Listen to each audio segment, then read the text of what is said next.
My name's Stephen May. I'm the Professor of Education at the Royal Veterinary College.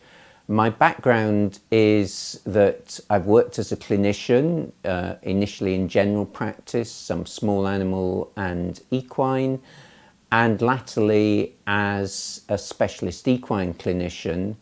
But over the last 15 or so years, I've been particularly focused on curricular development and the development of educational programs that really empower graduates and help them move forwards to lead fulfilling and also satisfying lives.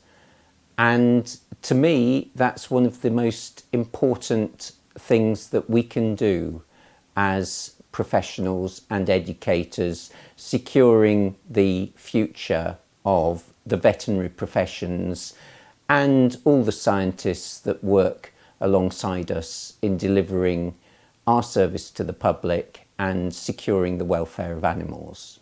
When I first qualified, I was passionate about being an equine clinician.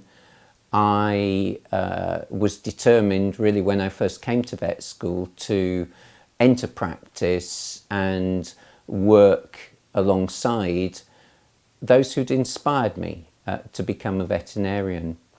I spent some time at Liverpool Veterinary School and recognised, which I guess I'd realised as a student as well, that we could do a much better job of preparing the next generation. We could be much better educators.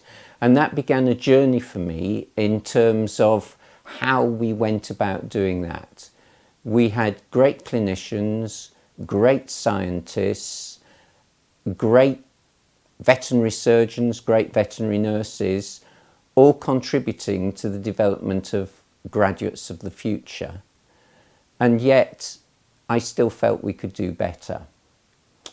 And so that then introduced me to the way in which we needed to look at developing clinicians, scientists as educators, understanding student learning, understanding teaching methods that could maximise the chance of developing graduates who were capable of independent learning as they went on through their careers and very capable and confident in the skills that they deployed with their clients and with their animals. When we were first designing the postgraduate certificate in veterinary education, which leads on to the masters in education for those who want to pursue their interests further, we had this question around where did we start?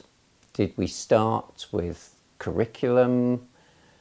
Did we start with teaching methods?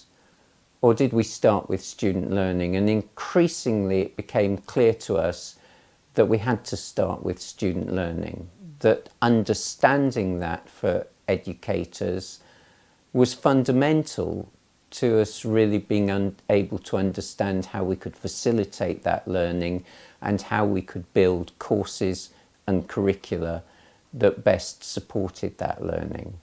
We needed to be able to understand the students' strengths and also, to a certain extent, the limitations placed on them by the way they thought. So the capacity of our working memories to take in information, the way in which that needs to be integrated with what students already know.